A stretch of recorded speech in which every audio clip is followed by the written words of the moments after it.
golden nuggets and pro-pooper tips sprinkled throughout to help you look beyond the toilet bowl and understand how poop can help us save humanity. So saddle up with a nice high-fiber snack and walk, don't get the runs, to join a movement pushing for change from the bottom up. We'll see you on the other side. Shawn.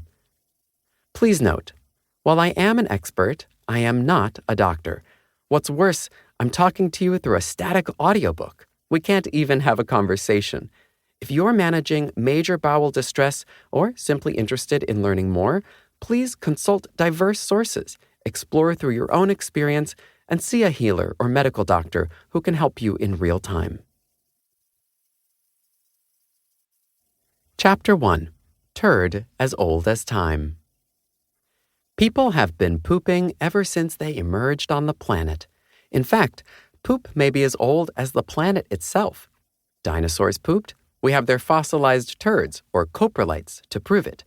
Well before reptiles had evolved their digestive tract, however, single-celled organisms were happily eating and crapping from the same hole.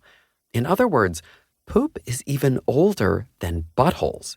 And every living creature today, plants, mammals, even some of those same ancient bacteria, live in a cycle of give and take with their ecosystem. Nutrients enter the organism, are processed and integrated, and a byproduct comes back out. Here is where things get really exciting. What looks like poop to one regurgitating, single-celled organism looks like gourmet chow to the next one in line. The Earth's ecosystems rely on this nutrient recycling as food becomes poop and poop becomes food. The amount of whale feces in the ocean, for example, directly correlates to the health of the entire aquatic food web. That's because phytoplankton feed on all that Moby dung, which in turn feeds the rest of the ocean, including krill, the whale's favorite food. The whole world follows this model of a self-replenishing banquet. All of nature's creatures find their places, all of us connected in cycles of consumption and production. We humans often feel removed from this process.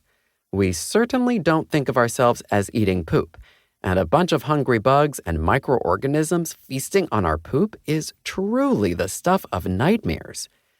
But that is actually what's happening in a septic tank, wastewater treatment plant, or hole in the woods. Poop goes in, organisms eat it, and they poop out fertilizer or become it themselves. The same is true for animal dung, as insects and bacteria transform that shit into the black gold farmers call manure. Follow your food back to its origins, and there's always poop in there somewhere. In that way, it's kind of like magic, like a virtuous human centipede filled with happy farm creatures. Golden Nugget. Free-range shitting.